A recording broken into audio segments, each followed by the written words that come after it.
hopefully, I should know my stuff, right?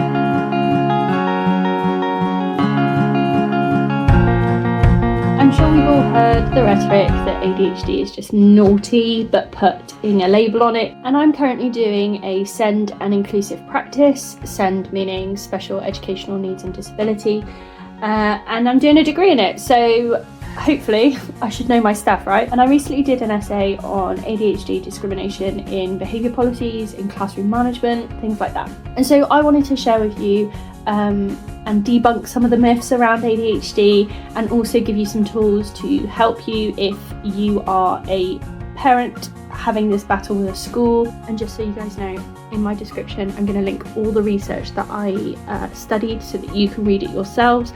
I'm also not sure if I still have the rights to share my essay because I'm doing it through my university course, but I think I do, so I'll double check that, and if I do, I'm more than happy to share it with any of you.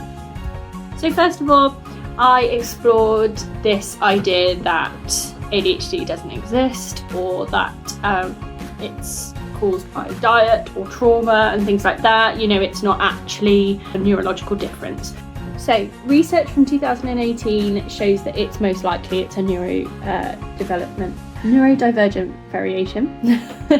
And it also estimates that the inheritability, which means obviously passing it down through genes, is between 60 and 90%. One piece that was really exciting is that genetic studies are beginning to see the differences in brains with ADHD, which means we're getting closer to a brain scan being able to tell you that you have ADHD instead of having to spend years piecing together bits of your story. And it just gives it indisputable validity that it exists, that it is a real thing, and that it is a neurological difference.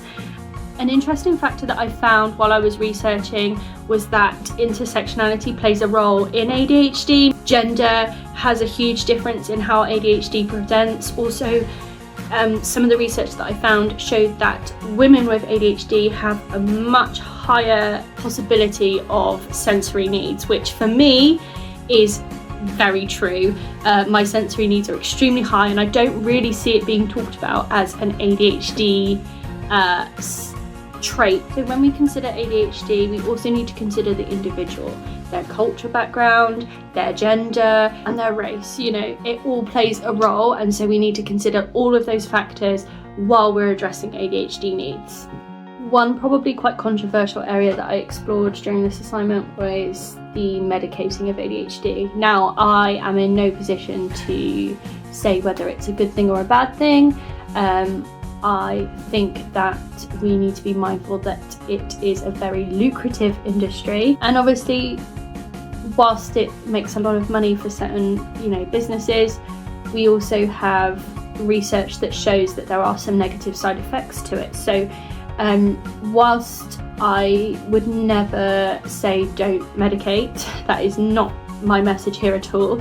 I think we need to be mindful that there are actually other interventions and strategies we can do, and I think sometimes schools lean on that medication to remove some of the more disruptive behaviour rather than trying to focus on what they can do to support those children. And so as a parent, you make the decision, you and the person with ADHD make the decision of what is best for them, and that might include medicating. However, it's really important that when we're talking about interventions, we don't allow a school to dictate, or a profiting business to dictate those decisions. We need to make the best choice for ourselves or for our children.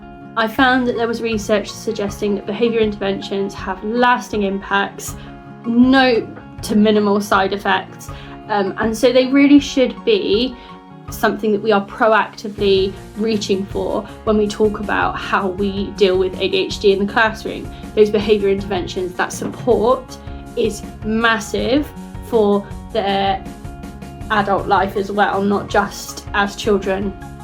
So here's the scary part. Children with ADHD in the UK are 100 times more likely to be excluded than neurotypical children. 100 times more likely to be excluded. And when we look at the exclusion to prison route, which is quite common, I think it was around 42% of prisoners were excluded at school. we need to consider how we are protecting our ADHD children from this route through intervention, through support and through love. Interestingly, in 2019, a government report showed that there was a slow deterioration in certain children before they got to disruptive behaviour levels that involved exclusion. And so to me that demonstrates that we have a process here where a child becomes more disengaged, more unwilling to do the things that are making them uncomfortable or that they cannot cope, and they're feeling more and more helpless to the point where that behaviour becomes extremely disruptive. And so when we look at this journey, we need to realise that we can actually prevent a lot of that. And so this is all just proof that schools need to be doing more, and we can fight and we can say, yes, actually you're not doing enough, and they need to listen because the evidence is here. 100 times more likely to be excluded. That's crazy. That shows that we are not meeting ADHD needs in the classrooms. And it's not just that dramatic exclusion once things hit a breaking point. Research has showed that teacher relationships are poorer with ADHD children, that the classroom setting actually exacerbates ADHD symptoms or traits.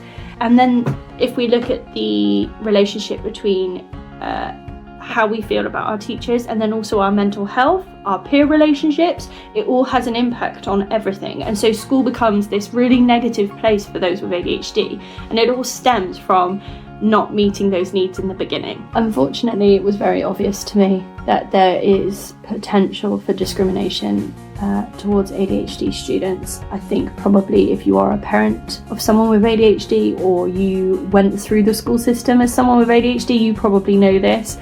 But the research is there and there is evidence for it. And so we need to start advocating more for our students with ADHD. We need to start thinking about those kinds of strategies that are going to work in a classroom setting. I mean, obviously I homeschool one of my children, and I am passionate about the whole system being made differently. I don't believe that the current education system works at all for any student really.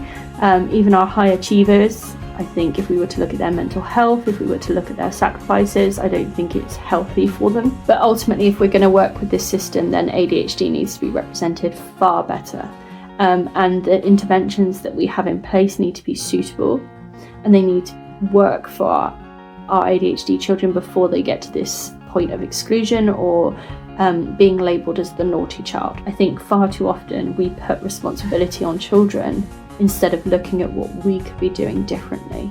So that was my assignment. I discovered clear, discrimination, clear ways that we can improve, and hopefully one day we will. So thank you for watching. Subscribe to the channel. We're going to be doing lots more of this. I vlog our lives as a neurodivergent family and share with you the ups and downs that come with that. I hope this has given you some tools and some evidence to fight any injustice that our ADHD children are facing or that you're witnessing.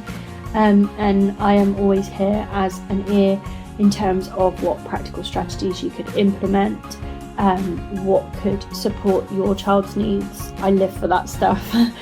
It's not often that I will brag about something, but it is a strong area of mine. So I want to use it for good. So if you have a situation that you're not sure how to navigate, please get in touch. I'm more than happy to help. And we'll see you soon.